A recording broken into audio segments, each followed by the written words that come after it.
శారద గారికి, భారతి గారికి, అలాగే అంత డిస్టిక్లో ఉన్న వివిధ హోదాలో ఉన్న కొందరు ఆఫీసర్లందరికీ కూడా శుభ సాయంత్రం అందరికీ నమస్కారం. ఏదైతే మేము ఈరోజు రేషన్ షాప్ పోయినప్పుడు అక్కడ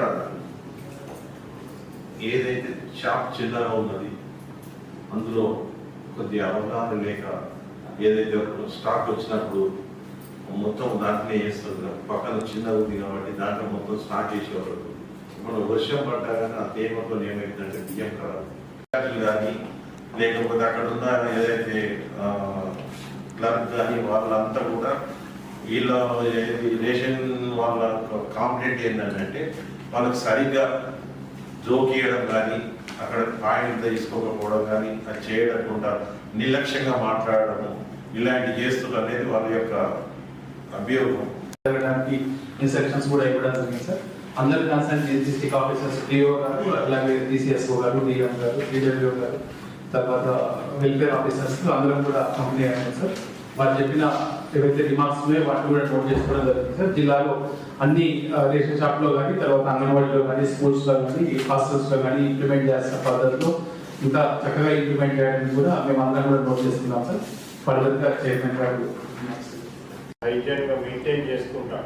సో ప్రాపర్గా హ్యాండ్ వాష్ చేసుకొని అవన్నీ చేసుకుంటే వాళ్ళు హైజీనిక్ ఫుడ్ వాళ్ళు చేస్తున్నారా లేదా అని అదొకటి ఫస్ట్ మనము ఎన్ష్యూర్ చేసుకోవాలి. సెకండ్ పాయింట్ ఇందాక చైర్మన్ గారు చెప్పినట్టుగా సో ఆ మెన్యూ అనేది కంపల్సరీగా పాటించాలి. సో సరే కొద్దిగా ఏమైనా ప్రాబ్లమ్స్ ఉన్నా కూడా మ్యాక్సిమం ట్రై చేసి ఆ మ్యాక్సిమం ఆ మెన్యూ మనం వాళ్ళకి ఇచ్చే విధంగా ఎన్ష్యూర్ చేసుకోవాలి. ఇక్కడ ఆ మెన్యూ కూడా మనకి ఏదో ఒకటిగా ప్రిపేర్ చేసిన మెన్యూ కాదు. సో అది ఏ ఏజ్ పిల్లలకి ఏ టైప్ ఆఫ్ రిక్వైర్మెంట్స్ ఉంటాయి, ఎంత క్వాంటిటీ ఆఫ్ ప్రోటీన్ కానివ్వండి, కార్బోహైడ్రేట్ కానివ్వండి, ఫ్యాట్ కానివ్వండి, అదర్ న్యూట్రియంట్స్ కానివ్వండి, సో బ్యాలెన్స్డ్ డైట్ ఏ విధంగా ఉంటుందని దాని ప్రకారంగా సో అది ఒక సైంటిఫికల్గా ప్రూవ్ అయిన మెన్యూ వాళ్ళు మనకి ఇవ్వడం జరిగింది. ప్రతిసారి కూడా మనకి కంప్లైంట్స్ వస్తూ ఉంటాయి. సో ఇది తక్కువ చేయడానికి ట్రై చేయండి. సో ఇప్పుడు మనకి ఎస్పెషల్ మన ప్రతిసారి కూడా డిస్కస్ చేసిన ఎగ్ మెయిన్ చాలా ఇంపార్టెంట్. సో ఈ రైస్లో పెద్దగా ఏమి ఉండదు. రైస్ వాళ్ళ ఇంట్లో కూడా అదే తింటారు.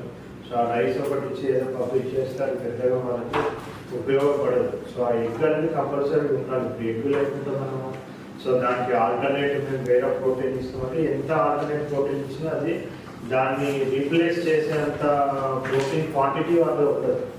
సో వాళ్ళు వేరేది ఇచ్చినా కానీ లేదంటే ఒక పేపర్ మీద రాసి ఆఫీసర్